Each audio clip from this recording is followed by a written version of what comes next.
This is a Google cloud engineer, Mind the Tech conference in New York.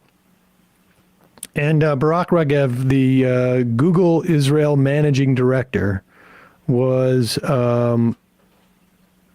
giving a presentation. And this Google engineer, cloud engineer, got up and interrupted that conference. Fourth in resilience, innovation. I'm a Google Cloud software engineer, and I refuse to build technology that powers genocide or surveillance. Project Nimbus with Palestinian community members in danger. I refuse to build technology that's going to be used for cloud apartheid. No cloud for apartheid. No tech for apartheid. Free Palestine. Stop the genocide.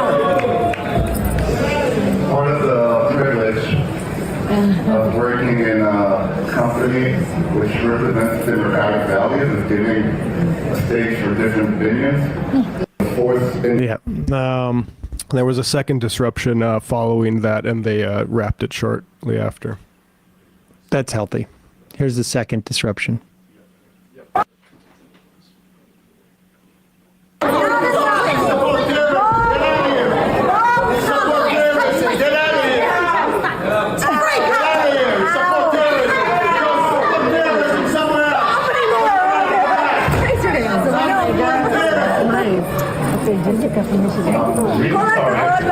You're doing great. That's a very strong cue for me.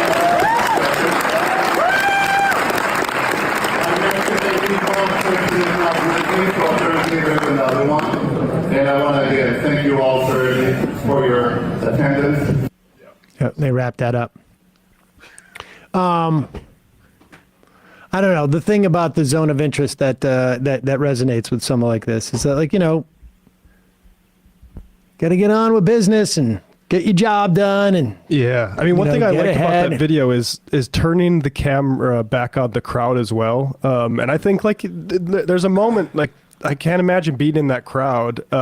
Like, somebody had probably felt a little bit of flush. Like, am I sitting here as something, as people are standing up for something righteous, and just like kind of smirking into the camera? But we have the statement here from No Tech for Apartheid. And we should say, the No Tech for Apartheid, they reported that guy, the cloud software engineer, got fired from Google. I don't believe his name's out there, which might be his protection.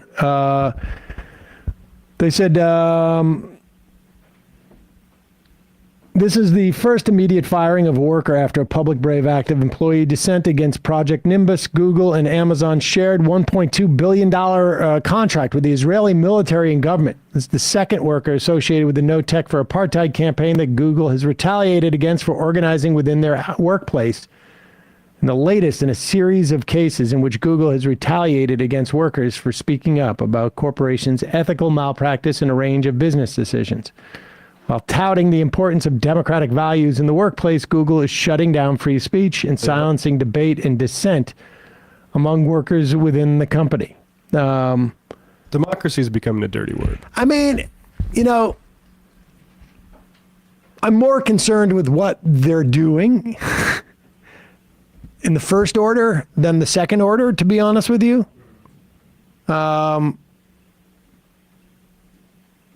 I'm old enough to remember when Google's motto was "Do no evil." Don't be evil.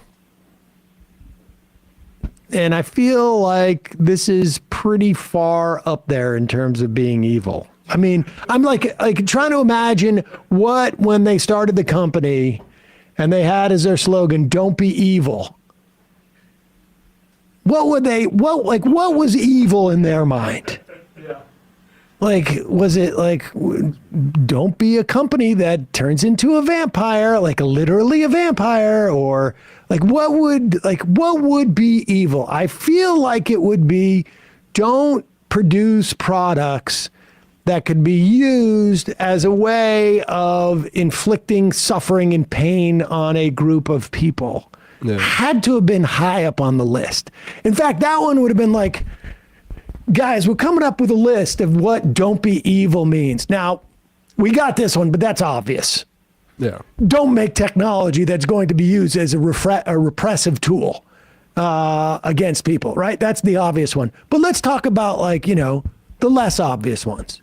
That I got to imagine that somebody had a blackboard and did something like that. Maybe it wasn't a blackboard, you know. Yeah. But yeah, Google apparently in hot water dealing with the Saudis too. Google CEO Sundar Pichai is under fire over Saudi data center project. So yeah, I don't think that don't be evil stuff is kind of out the window now. That took us as far as we could ride it. But I mean, I have so much respect for that guy who stood up and that woman. And I mean, I can't imagine having a career like that in a very competitive industry for a very prestigious company and putting it all on the line like that because, you know, you can't sleep at night. I mean, it's really laudatory. Update on Katie Britt's State of the Union address. Well, actually, you know what? Let me open up the phone lines here. The number is 646-257-3920. 646-257-3920 is the number. Dave from Jamaica, don't be evil to them means don't not make money. Don't sue us for cataloging all of your information and just let us just do all that. Hey, as we head towards the 2024 election, both parties are going to attempt to control the media narrative. So it's vital to know what you're reading and where it's coming from, which is why our sponsor, Ground News, is going to be absolutely crucial. Their website and app gathers related articles from around the world in one place with context about each source, like whether they have a political bias, how reliable they are, who owns them, etc. Go to ground.news/majority to check them out. One of my favorite features, it's the blind spot feed, which shows you stories that are disproportionately covered by one side of the political spectrum. So when your neighbor tells you that 1/3 of Americans think Biden's election was illegitimate, you're going to know he's talking about a poll taken back in December that was mostly covered by right-leaning news sources. And then all of a sudden, you guys have common ground to base your conversation in. You can actually engage with the facts, like, for instance, who conducted the poll? What was the sample size? If you sign up using my link, ground.news/majority, you're going to get 40% off the Vantage plan, which includes unlimited access to the blind spot feed. It's a really good service with an important mission, so I hope you're going to check it out.